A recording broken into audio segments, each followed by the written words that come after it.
I always thought that death would come with a bang, a sudden snap, a sharp pain, or maybe some cinematic flash of my life replaying in my mind. But when it happened, it was almost gentle. I remember lying in my hospital bed, the beeping of machines, my daughter's hand clutching mine. Her eyes were red from crying, but she tried to smile for me, whispering, "It's okay, Dad. You can rest now." The world faded, not like a light being switched off, but like sinking underwater. The voices around me became muffled, distant. The white ceiling above my bed seemed to dissolve into a milky mist. There was a moment, a single heartbeat, where I realized I could no longer feel my own body. My breath stopped, but I didn't panic. Instead, I felt lighter, unanchored, as if I'd shrugged off an old heavy coat. I hovered above the hospital bed, seeing my own body for the first time from the outside. My daughter sobbed, pressing her head to my chest, while a nurse placed gentle fingers on my wrist and shook her head. I tried to reach out, to comfort her, but my hand passed through her like sunlight through glass. There was a strange ache in me, not physical, but deep a longing to tell her that I was still here, just in a new way. Time, as I understood it, seemed to stretch and warp. Seconds bled into minutes, or maybe hours. I watched my family grieve, watched the doctors turn away. There was a tug, soft but insistent, like a current in a river. I felt myself pulled away from the room, the hospital walls fading to mist around me. Then, suddenly, I stood in a place that was everywhere and nowhere, a vast landscape made of memory and emotion. Scenes from my life flickered around me. My first bicycle, my wedding day, my mother's face on the day she died. Each memory was vivid, more real than any dream I'd ever had. I felt every joy and every sorrow all at once, as if my entire life was playing out in the space of a single breath. I remember what the chaplain had told me a few days before I died, his voice trembling with empathy. Sometimes, the ones we love come back for us, to guide us across. I didn't see anyone at first, but I sensed presences all around me, soft, familiar warmths that reminded me of childhood laughter, of holidays, of family dinners. The air was thick with love and regret, hope and fear, all swirling together. I realized I wasn't alone. Out of the haze, a figure stepped forward. She was radiant, shining from within, her face impossibly familiar. It was my mother, young and healthy, the way she'd looked before illness claimed her. She smiled, her eyes glistening with unshed tears, and opened her arms. I rushed into her embrace, and for the first time since my death, I felt whole. "You've done well, my boy," she whispered, stroking my hair the way she did when I was small. "This is only the beginning." We stood there for what felt like forever, just holding each other. Around us, other figures gathered: my father, my grandparents, even old friends I'd lost along the way. Each greeted me with a warmth of memory, their faces radiant with a joy that cut through the sadness of my passing. There was no fear here, only a sense of peace and reunion. But there was also an undercurrent, a sense that something more was coming. My mother took my hand, leading me away from the others. The landscape shifted, transforming into a river of light. On its banks, shadows moved, some familiar, some strange. I realized this was a place of transition, a threshold between the world I'd left and whatever lay ahead. I felt the tug again, stronger now. My mother squeezed my hand. "You must face yourself, darling. The first part of your journey is about understanding all that you were and all that you still are." A sense of anticipation, mixed with anxiety, filled me. I wondered what would come next, what truths would be revealed in this place where time and space no longer held meaning. But I felt my mother's presence beside me, steady and comforting, and I knew I would not face it alone. My mother and I walked together along the banks of that luminous river. I could feel the currents brushing against me, ripples of emotion and memory swirling in patterns I didn't fully understand. Every step seemed to pull something out of me, a forgotten laugh, a buried sorrow, a regret I'd tucked away long ago. We came upon what looked like an ancient stone bridge. It arched gracefully over the river, its surface shimmering with a strange inner light. My mother nodded for me to cross. "This is your path now," she said, her voice both gentle and insistent. "I'll be waiting for you when you're ready." With a mixture of apprehension and curiosity, I stepped onto the bridge. As soon as my foot touched the first stone, a powerful sensation washed over me, a flood of images and feelings, sharper and more intense than before. The river below reflected my life in shifting scenes, my happiest moments, my darkest hours, my smallest kindnesses, and my greatest mistakes. I watched myself as a child, chasing after a red ball in the summer grass, my father cheering from the porch. I saw myself as a teenager, angry and rebellious, slamming doors and muttering words I wished I could take back. I saw my first love, the awkward, hopeful kiss beneath the bleachers, and I felt again the sting of losing her when I let pride come between us. There was no hiding here. Every secret, every shadow, every bright burst of love was laid bare before me. I realized with a sudden jolt that I was not just a spectator. I was reliving these moments, feeling them with a clarity that burned. The joy and the shame, the love and the fear, all woven together into the tapestry of my life. Halfway across the bridge, I stopped. Before me rose a wall of mirrors, dozens of them, each one a little different. Some were tall and slender, others wide and warped, but every single one reflected a version of me. I saw myself as a child, innocent and full of wonder. I saw the tired face of a man burdened by disappointment. I saw the old me, lying in that hospital bed, clinging to life even as I longed for release. I approached one of the mirrors, hesitant.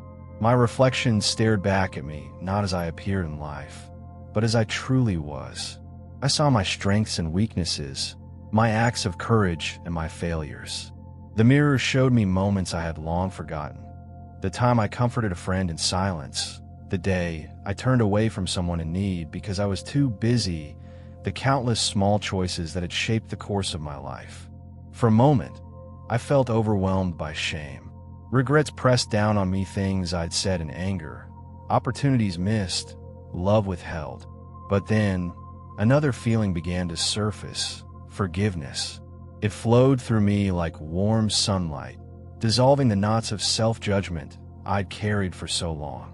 A voice, softer than my mother's, seemed to come from everywhere and nowhere. "You are not your mistakes. You are more than your regrets. Learn and let go." I closed my eyes, breathing in the freedom of that truth. When I opened them again, the mirrors began to fade, replaced by a gentle golden light. I felt lighter, as if a great burden had been lifted from me. The bridge, too, had changed. It was no longer a place of judgment, but a path forward, inviting me to step into whatever came next. At the end of the bridge, my mother was waiting. Her arms were open, and her smile was radiant. "You face yourself," she said. "Now it's time to rest and see what lies ahead." We embraced once more, and as we did, I felt myself drawn into a new space, one that was neither a landscape of memory nor a hall of mirrors, but something softer, warmer, and filled with a sense of deep, abiding peace. It was here, in this place between worlds, that I would begin to understand the true journey of the soul in the first year after death, not just as a story of endings, but as a story of healing, forgiveness, and the slow, gentle awakening to something greater. Time in this place did not tick forward in seconds or minutes. It pulsed like a tide. I found myself resting in a garden unlike any I'd known on Earth. The colors were impossibly vivid. The petals of every flower shimmered, as if lit from within. I sat with my mother beneath the spreading branches of a great tree, its leaves humming with a music only my soul seemed able to hear. Other souls wandered the path, some I recognized, some I did not. They greeted me with warmth, but most of them seemed to be on their own journeys. Sometimes we'd meet in the garden's center, exchanging gentle smiles or sharing silent company, and then drift apart again, as if drawn by some invisible purpose. In these first days, though days is only a word I use for your understanding, I was given space to rest. The aches of my old life slowly faded. My fears became softer, like echoes in the distance. I sensed a gentle encouragement to simply be, to allow the weight of all I carried to sink into the soil and dissolve. My mother often sat beside me, her presence both a comfort and a lesson. Sometimes she would speak softly, telling me stories from her own journey beyond the veil.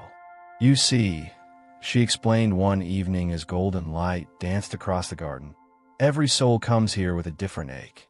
Some carry the pain of unfinished business. Some cling to guilt or fear. Some simply do not know how to let go. It takes time, sometimes more than we expect. She told me of her own passage, how she had wandered lost for what felt like seasons, until she forgave herself for old wounds she had never spoken of in life. Only then could she move deeper into peace. You are already healing, my son, she said, pressing her hand over my heart. Let yourself trust this place. I tried to relax into that trust, though there were nights when longing tugged at me. I missed my family, my daughter. Most of all, I wondered how she was coping, whether she could feel me near. Sometimes, when the breeze in the garden shifted, I heard her voice carried on it soft and uncertain, praying for me or whispering a memory we had shared. It ached, that tether between us, but it was also a comfort. I realized, slowly, that love did not break with death. It stretched, but it did not snap. One morning, or what passed for morning, here a new presence arrived. He was an old friend, someone I'd lost touch with in life, but whose laughter I'd never forgotten. He sat beside me, and we talked not with words, exactly, but with a kind of direct knowing. He showed me moments I'd forgotten, simple kindnesses and shared adventures. I realized how many lives I'd touched, even in small ways, and how their ripples carried on. Other guides came and went, some familiar, some unknown to me. Each brought gentle questions, invitations to look at my life with new eyes. What did you learn from suffering?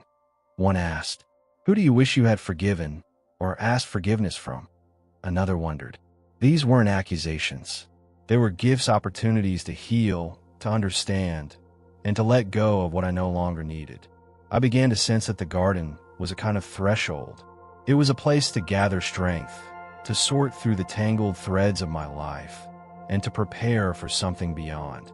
The sense of movement, the gentle pull I'd felt since the moment of my death never fully left me. Some days I wanted to stay in this peace forever. Other days, I felt curiosity stir, a desire to know what lay farther down the path. At times, I caught glimpses of earth, not with my eyes, but with my soul. I saw my daughter lighting a candle for me, her lips moving in prayer. I watched my old friends remember me in laughter and in tears. I realized that as much as I missed them, I was not entirely absent. I could whisper to them in dreams, send them comfort when their grief overwhelmed them. The bond of love was a silver thread, glowing and unbreakable, running from their hearts to mine. I began to see that my journey was not just about me. My healing sent ripples outward, reaching those I'd left behind, just as their prayers and memories lifted me up. We were all connected, part of the same tapestry, woven of love and loss, of joy and sorrow. It was in this garden, this place of gentle rest and slow awakening, that I started to understand what the first year after death truly meant. Not an ending, but the beginning of a new kind of life, one shaped as much by memory as by hope. The garden began to change, little by little. At first, I noticed it in the light, how it deepened, shifting from the gold of early morning to the indigo of dusk, all within the space of what felt like a single heartbeat. The colors around me grew more luminous, richer. I sensed a subtle urgency, as though the air itself was calling me forward. My mother and the guide spoke less often, their presence steady but quieter now, as if encouraging me to look inward, to find my own footing. The restful peace of my first days gave way to something more active, a stirring, a need to understand not only who I had been, but who I was becoming.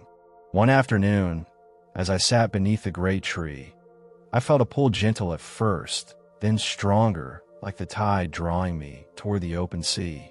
The garden seemed to widen, pathways branching off in all directions, each one glowing with an inner light. Souls began to gather, moving along those pathways, converging at the garden's heart. I followed, curiosity blending with a sense of destiny. The gathering space was unlike anything I'd seen, a clearing surrounded by arches of living light, each arch humming with a resonance that seemed to echo inside my chest. Dozens of souls arrived, some newly departed. Some who had been here longer, some radiant with wisdom, others still learning to let go. At the center stood a figure I did not recognize, yet felt I had known forever. He radiated a calm authority, and when he spoke, his words carried on the air like a melody. "Welcome, travelers. You are here because your journey has reached its turning point." His eyes met mine, and for an instant I saw myself reflected in them, not just as I had been in life, but as I could be, whole, healed, at peace. "This is the time of review," he continued. "It is the season to look back with honesty and compassion, to share what you have learned, and to listen to the lessons of others." One by one, souls stepped forward to speak. They told stories not only of their deaths, but of the lives they had lived, the joys they cherished, the regrets they carried, the forgiveness they found. As each story unfolded, I felt a resonance within me, as if their lessons were becoming my own. When my turn came, I hesitated. I felt exposed, vulnerable. Yet as I began to speak, the words flowed from my soul. I talked about my love for my daughter, the pride and the worry, the times I had been present, and the moments I had fallen short. I admitted my fears of dying, of leaving things unsaid, of not having been enough. And then, to my surprise, I spoke of forgiveness not only of others, but of myself. There was no judgment here, only understanding. The other souls listened, their eyes bright with compassion. The figure in the center nodded, as if to say, "You are seen, you are known, you are loved." The gathering lasted for what seemed both a single moment and an eternity. I listened to stories that stretched across centuries and cultures, learning that every soul's journey was unique, yet woven from the same threads of longing, hope, and redemption. When the last story was told, a hush fell over the clearing. The figure in the center spoke once more. "You have shared your burdens. Now lay them down. You have learned from your past. Now step forward into your becoming." The arches of light pulsed softly, and I felt a wave of release and unburdening. The regrets and grief I had carried seemed to dissolve, replaced by a sense of gratitude. Gratitude for the life I had lived, for the chance to grow, for the love that still connected me to those on earth. As the gathering dispersed, I felt lighter, more whole than I ever had in life. My mother found me again, her smile radiant. "You've come so far," she said. "Are you ready for what comes next?" For the first time since my death, I answered her without hesitation. Yes. After the gathering, the garden felt different, lighter, as if some great weight had lifted from its soil and drifted upward into the sky. I could feel a growing clarity within me, a sense of space where sorrow and regret had once lived. It was as if I could finally breathe fully, though I had no lungs, and see farther, though I no longer had eyes. My days, if you could call them days, became filled with a new kind of work. Not the work of labor or striving, but of gentle attention.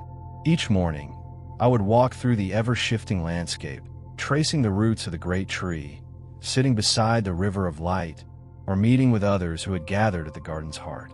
We spoke, sometimes with words, sometimes in the silent language of the soul, of love and forgiveness, of the mysteries we had begun to unravel.